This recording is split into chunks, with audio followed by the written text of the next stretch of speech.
Sementara esok kaum Cina akan meraihkan Tahun Baru Cina. Lazimnya pada hari terakhir sebelum sambutan sesuatu perayaan, pengguna akan sibuk membeli belah di saat akhir bagi melengkapkan keperluan.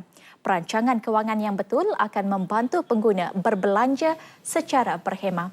Dan untuk mendapatkan tips berbelanja secara betul pada musim perayaan, kami bawakan ke studio hari ini Puan Nirmala Supramaniam. Beliau merupakan pengurus Jabatan Pendidikan Kewangan, Agensi Kaunseling dan Pengurusan Kredit AKPK. Terima kasih Puan kerana sudi bersama kami. Terima kasih.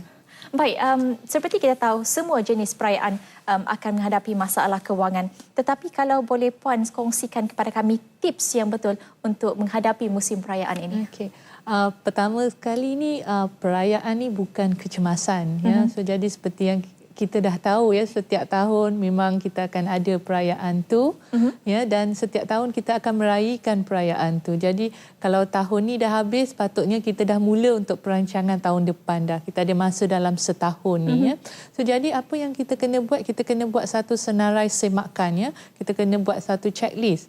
So bila kita buat checklist ni, kita akan tahu okey, ini yang saya nak beli, ini yang saya nak tukar, ke sini yang saya nak pergi ya, ini di mana saya nak meraihkan ya. So bila kita dah buat semua tu senarai dia, jadi kita akan rancang perbelanjaan dia pula. Okey, kalau saya nak tukar ni, saya nak beli ni, saya nak pergi sana dan sebagainya, ini yang saya perlukan, duit ni yang saya perlukan. So bila kita dah buat bajet, lepas tu kita akan lihat pula kepada diri sendiri tu berapa yang kita ada sekarang. So, bila kita dah tahu okey, ini jumlah yang saya ada dan saya ada masa dalam beberapa bulan je untuk kumpul duit untuk membuat semua yang saya dah rancang tu. Jadi saya kena rancang setiap bulan saya kena simpan berapa untuk perayaan tu.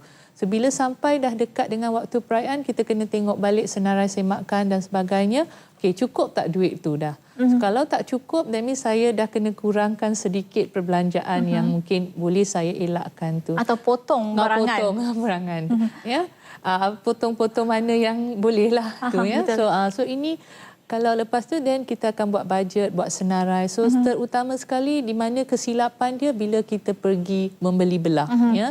Terutama sekali kalau kita lihat di waktu perayaan ni, jumlah besar perbelanjaannya adalah pada pakaian sebenarnya. Pada pakaian. Pada pakaian ya. Sekarang ni kalau seorang anak dia dah beli 3-4 pasang ya.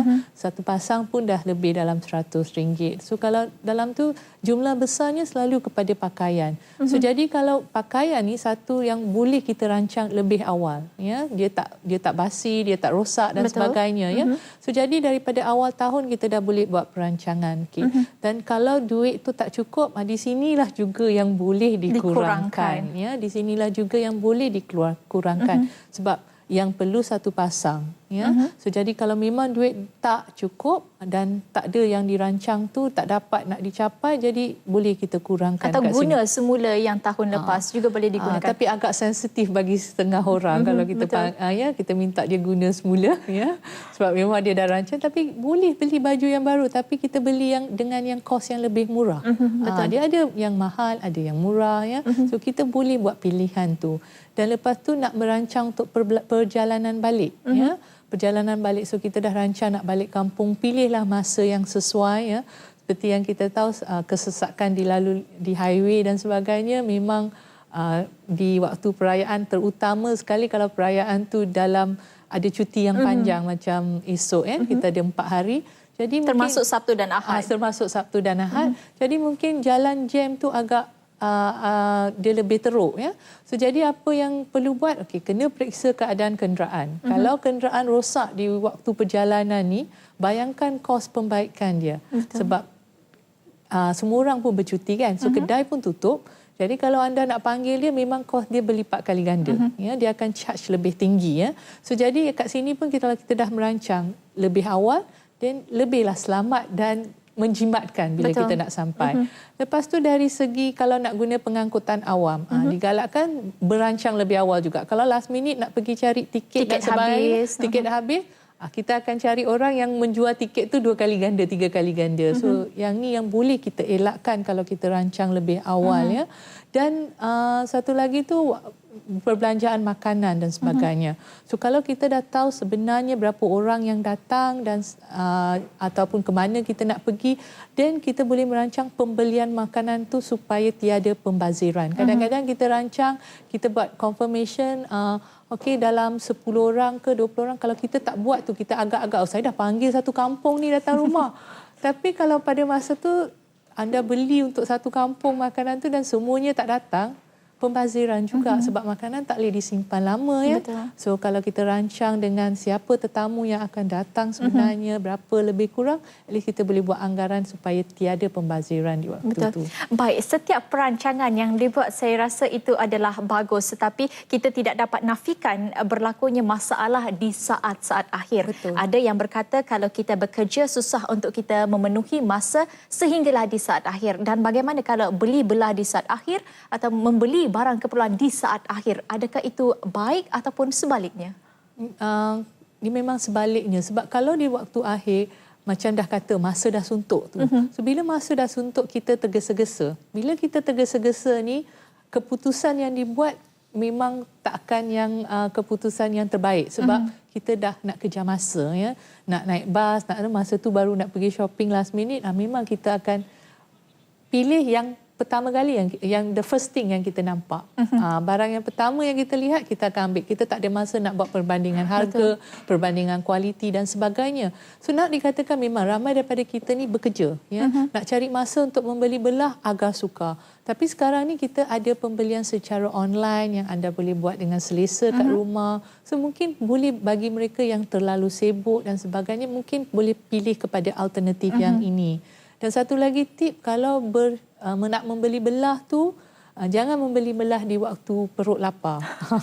Sebab waktu kita lapar, Fikiran terganggu. Semuanya akan nampak cantik sebab anda nak cepat makan. Betul. Baik, bukan sahaja Tahun Baru Cina sebenarnya, kita juga boleh kaitkan dengan Hari Raya dan sebagainya. Dari segi pemberian ampau ataupun duit raya itu bagaimana? Ini lagi satu yang harus dimasukkan dalam bajet ya. Sebab memang dah jadi tradisi kita nak memberi angpau pada mereka, kanak-kanak yang datang pada rumah. So apa yang boleh kita lihat ialah tahun ni kita bagi berapa. So lebih kurang jumlah dia akan dalam jumlah yang sama juga ya. So plus minus kita kenalah tambah sedikit. Dan pemberian angpau ni sebenarnya satu perbelanjaan yang boleh dikatakan budi bicara. So kita boleh lihat berapa yang kita ada dan berapa yang kita mampu. Sebab kalau kita tak mampu, it's tak apa. It's just an angpau. Just pemberian tu yang paling penting. Betul, ya? keikhlasan itu yang lebih penting. Ya. Baik, dari segi pengalaman AKPK pula, bagaimana selepas musim perayaan, banyak atau tidak, atau ada atau tidak mereka di luar sana yang mendapatkan hikmat kaunseling selepas perayaan itu? Memang ramai yang akan datang selepas waktu perayaan. Nak dikatakan tentang bajet tu, okey, mereka kata dah rancang ya, tapi tiba-tiba berlaku sesuatu yang di luar rancangan mereka. Mereka tak ada agak pun yang tetamu ni akan datang ke rumah dan tinggal dan sebagainya, atau tak ada rancangan untuk ke tempat tu tapi tiba-tiba ke tempat tu dan berlaku sesuatu ya. So jadi setiap kali nak membuat bajet ni, paling penting dia kena simpan sedikit duit untuk kecemasan. Ya, bila buat ada perayaan, kita bajet 5,000, tapi kita kena cari perbelanjaan dalam 4,000 supaya ada buffer yang RM1,000 ni ya. So yang datang pada AKPK selalunya dia tak bayar bil dia. Dia gunakan duit tu untuk perayaannya dulu ya, ataupun bila dah sampai perayaan tiba-tiba nak belanja, nak beli ni, terlupa nak beli tu dan terlupa nak buat ni, then dia akan gunakan cari duit pinjaman pula ya. So jadi untuk mengelakkan semua tu, paling penting bila kita kena ingat gaji kita ni waktu tu kena untuk harian kita, perbelanjaan harian masih akan berterusan, bil-bil, bayaran pinjaman dan semuanya masih akan berterusan. Jadi lebih baik kalau kita selesaikan yang ini dulu. Dapat gaji je, selesaikan yang penting ni dulu. Lepas tu baru kita fokus, okay, kalau ada lebih dan kita akan fokus pada yang lain. Bernilai. Baik, akhir sekali nasihat Puan Nirmala sendiri kepada mereka di luar sana yang akan menyambut perayaan bukan sahaja Tahun Baru Cina ataupun perayaan yang akan datang selepas ini. Paling penting yang kita kena, mindset kita ni kena tukar. Yang perayaan ni bukan satu kecemasan dan memang kita dah boleh tahu ia akan datang. So ini yang paling penting. So jadi dah tahu perayaan raya akan sampai dalam bulan Julai, ya. Jadi ataupun perayaan lain, ya.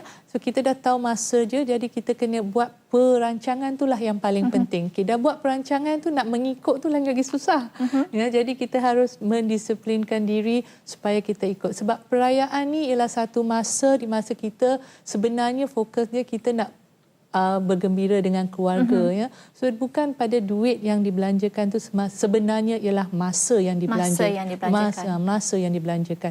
So harus kita lebih fokus pada masa tu sebenarnya, ya, daripada duit yang nak dibelanjakan. So kalau kita membuat perancangan dengan sebaiknya, saya rasa banyak masalah yang boleh dielakkan. Baik, terima kasih kami ucapkan kepada Puan Nirmala Subramaniam. Beliau merupakan pengurus Jabatan Pendidikan Kewangan, Agensi Kaunseling dan Pengurusan Kredit AKPK. Dan secara kesimpulan, apa yang dapat kita katakan di sini, rancang perbelanjaan anda dan sediakan duit yang berlebihan untuk kegunaan anda selepas perayaan. Apa yang penting adalah masa anda bersama keluarga semasa perayaan itu sendiri.